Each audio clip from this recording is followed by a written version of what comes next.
This is Pedro Predictions. Yep, still the same intro because I haven't thought of a new one. In this video I will be looking at the UEFA Nations League, League D, the league with the 7 lowest ranked teams. I thought to give them recognition. If I'm going to do all the other leagues, that includes League D, and they are teams involved in UEFA, so let's do a video about them. I understand in these teams, with these micronations and smaller nations, a lot of the players are semi-pro, amateur. There's a few professional players. I don't want to offend anyone, given the quality of the teams and the size of the nations. This is just purely predictions on a footballing basis. In Group D1 we have Moldova, Liechtenstein, Latvia and Andorra. Okay, let's look at the first team, Moldova. Moldova, in footballing terms, they've had their difficulties. If we're looking at form with Moldova, the last World Cup qualifications, they only picked up 1 draw against the Faroe Islands, and they lost all their other games, including the reverse fixture to the Faroe Islands. Looking at their last Nations League campaign, when they were actually in League C, they were in quite a tough group, in my opinion. For League C, they were with Slovenia, Greece and Kosovo. Pretty tight group, quite difficult. They only picked up 1 point and they only scored 1 goal. And that was their first match, which was the draw. So their fortunes in general when it comes to football are not great, admittedly, even on recent form. They did have a very interesting tie with Kazakhstan for that relegation playoff, which actually went to penalty shootouts, and it was actually a really interesting game if you check out the highlights. So you could argue they were unfortunate of getting relegated, but I think if you look at their form, it speaks volumes. Moldova also do have that team that was in the Champions League, Sheriff Tiraspol, who shocked Real Madrid. Liechtenstein, they are a micronation, so do give them credit. But looking at their form, and again, a lot of these smaller nations, especially the micronations, they're not exactly going to be winning games often, but still, looking at their form, Liechtenstein, they're not scoring goals. And this is an issue, in my opinion, when it comes to the Nations League. As long as a team is scoring goals, they're going to get results, whereas Liechtenstein, they did draw against Armenia, which is, still credit, 1-1 draw in the last World Cup qualifications. The Nations League before that, they did win against San Marino, and they did also draw to San Marino, though. So, again, it's showing they're struggling to score goals, and this will play a massive part in their form, I believe, in this Nations League. Next team, Latvia. Latvia, they are the only nation in this league to have qualified for a tournament in Euro 2004, where they actually held Germany to a 0-0 draw, so mad respect, man, mad respect for Latvia. In terms of recent form, they didn't have a great Nations League last time, but the World Cup qualification just gone, they held Turkey to a 3-3 draw. Wow, just wow, 3-3 draw as well. And I think they came from being down as well. They also held Montenegro to a draw. Who else? Norway to a draw. They almost held Turkey again towards the end.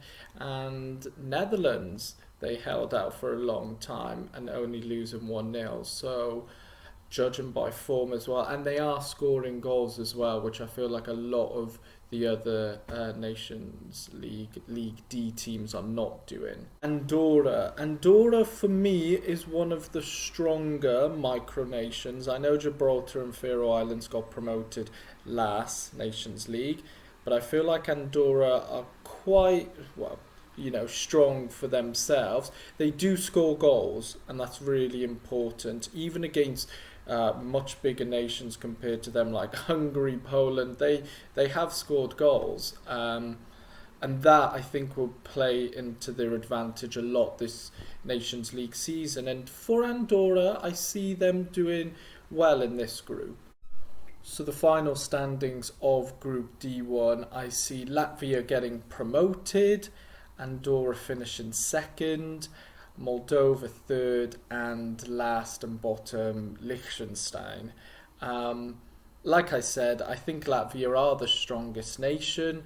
Andorra I think it'll be tight between Latvia and Andorra, as like I said before, they are the team scoring goals, whereas Moldova and Liechtenstein are not scoring enough goals. So that's the big difference. And it doesn't look as predictable in terms of the seeding if you look at that. So in Group D2 we have Estonia, Malta and San Marino. Estonia did recently win the Baltic Cup for the first time in a while, so I think that's going to give them confidence going into this group. Their last World Cup qualification campaign, they've had some interesting results. They've won against Belarus. They've scored goals even against Belgium, Czech Republic. They did draw to Wales in Cardiff as well, 0-0. And I'm not going to lie, they could have snatched a win in that game. It did hinder Wales's automatic qualification chances, but never mind. So I feel like they're the strongest team in this group. They're the strongest team in this group. Also to check out with Estonia, Vassiljev, a midfielder for them. He's 37. He still occasionally plays for the national team, but he's an absolute beast. I know it's like a decade ago this goal he scored, but I think it's a really skillful goal, and it's against the Netherlands. Like, all my days, Estonia drew to the Netherlands. Malta, they've had mixed results. Their last World Cup qualification campaign, they've either got thrashed or they did surprisingly well, like they drew against Slovakia. So a very mixed team. The last Nations League campaign, they did quite well, and it was just Faroe Islands doing better than them. So they're a very mixed team. They're very unpredictable, in my opinion.